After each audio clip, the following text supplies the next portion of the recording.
имрӯз суд иҷрочиёни шаҳри Душанбе Мунаввара Набиева, духтари Раҳмон Набиев, нахустин президенти аз сӯи мардум интихобшударо аз хонааш берун карданд. ин амр дар пай даъвои соҳибмулкии писари президент Рустам Набиев ба ин ҳавлӣ сурат гирифтааст. аммо Мунаввара Набиева иддао дорад, ки тӯли 40 соли ахир дар ин манзил зиндагӣ кардааст ва қайди расмӣ дорад. Нет, дом был записан на мамино имя. ин ҳавлӣ бо пули ман ба номи модарам хусусӣ гардонида шуд. қабл аз вафоташ модарам ин хонаро ба додарам васият кард. ба наздикӣ огаҳ ёфтам, ки мақомот бидуни ҳузури ман қайди маро беэътибор донистаанд. ахиран раиси ноҳияи Исмоили Сомонӣ бароям занг зада гуфт, ки хонаро бояд холӣ кунам. Самиев, да. ҳангоми суҳбати мо бо Мунаввара Набиева суд иҷрочиён талоши ворид шудан ба ин ҳавлиро доштанд. Мунаввара Набиева аз онҳо санади додгоҳиро талаб кард, вале маъмурон онро нишон надоданд ва вориди ҳавлӣ шуданд. ашёи соҳибхонаро берун бароварданд.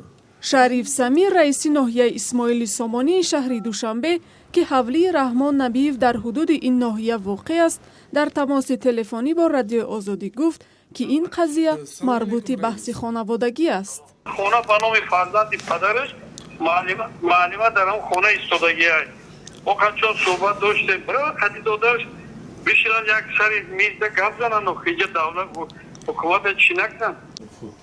Рустам Набиев ба зангҳои телефонии хоҳараш посух намедод, аммо дар суҳбати телефонӣ бо Радиои Озодӣ гуфт, ки соҳиби ҳавлӣ аст ва ҳузури моро дар ин ҳавлиро ғайриқонунӣ унвон кард.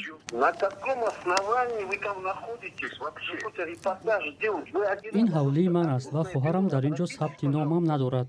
ин баҳси дохили оила аст ва мо намехоҳем ин расонаӣ шавад.